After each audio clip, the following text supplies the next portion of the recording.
Maulana dari Fakultas Sains dan Teknologi, program studi Matematika. Hai, aku Samina Syamlan dari Fakultas Perikanan dan Kelautan, program studi Aquacultur. Aku Musa dari Fakultas Teknologi Maju dan Multidisiplin, program studi Teknik Robotika dan Kecerdasan Buatan. Halo, nama aku Aklaya Serambuluri dari Fakultas Teknologi Maju dan Multidisiplin, prodi Teknik Industri. Saya Faisal Farahan dari Fakultas Perikanan dan Kelautan, prodi Teknologi Hasil Perikanan. Hai, saya Andi Halim Laparaga dari Fakultas Sains dan Teknologi, program studi Biologi. Aku Brigade dari Fakultas Sains dan Teknologi, program studi Teknik Biomedis. Halo semuanya, kami dari Biodas 5, kelompok 2. Di sini kami akan mempersembahkan video field study adaptasi makhluk hidup di kebun binatang Surabaya. Hai guys. Kita dari kelompok 2 dari Biodas 5.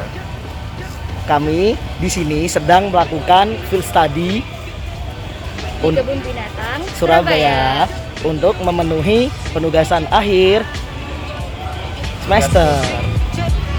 Jadi simak video kita ya. Kita lihat-lihat macam-macam satwa dari Afrika yuk. Gak perlu jauh-jauh naik pesawat buat lihat mereka. Kebun binatang Surabaya solusinya. Kalau dilihat dari cuacanya, hampir-hampir mirip ya antara Surabaya dan Afrika. Karena sama-sama panas gitu.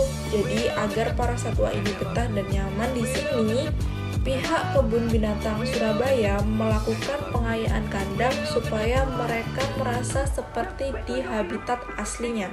Pengayaan kandang itu apa sih? Jadi, pengayaan kandang itu seperti menyesuaikan kandang seperti habitat aslinya, menyesuaikan cara mereka mencari makan, tanah-tanah yang dibuat juga disesuaikan seperti pada habitatnya, dan yang terakhir adalah memberikan makanan-makanan yang bervariasi agar mereka tidak bosan.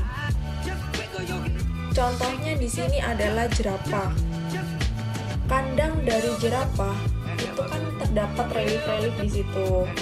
Kemudian para pihak Kebun Binatang Surabaya juga membuat tempat makan di atas. Seperti pada jerapah yang di Afrika, ketika mereka mencari makan, mereka selalu memakan pucuk daun. Selanjutnya ada mongos. Mongos ini aktivitasnya mirip dengan tikus, yaitu menggali pasir atau tanah.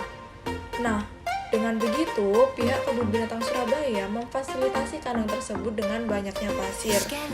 Di situ agar seolah-olah mereka menggali dan membuat lubang seperti pada habitat aslinya.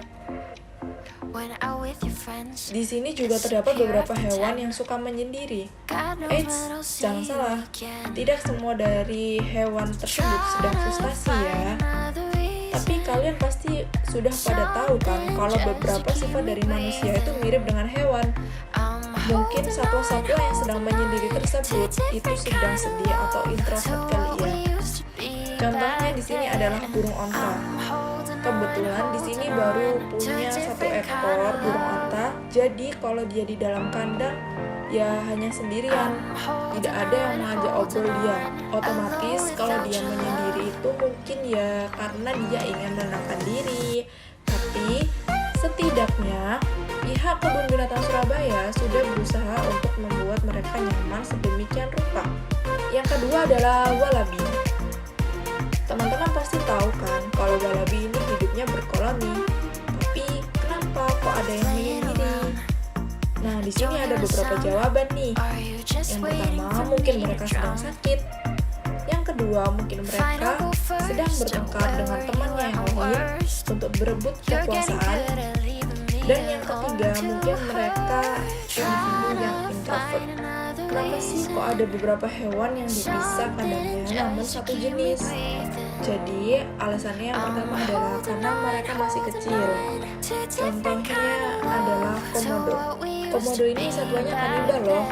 Nah, pada prosesnya, telur komodo yang dikeluarkan oleh indukan kemudian ditanam pada tanah oleh induk tersebut. Lalu, pengawas satwa mengambil telur tersebut untuk dipindahkan ke nursery sampai dia menetas pada usia 2 tahun. Mengapa sih kok harus seperti itu? Tujuan kebun binatang adalah untuk mengembangbiakan. Jadi, kalau mereka dibiarkan di sana, maka kemungkinan besar yang terjadi adalah telur tersebut akan dimakan oleh komodo-komodo yang dewasa. Alasan yang kedua adalah supaya tidak terjadi perkawinan antar sedara. Contohnya adalah harimau. Ketika harimau sudah menginjak usia dewasa, otomatis mereka sudah masuk ke fase birahi. Maka pengawas akan memisahkan mereka agar tidak satu kandang.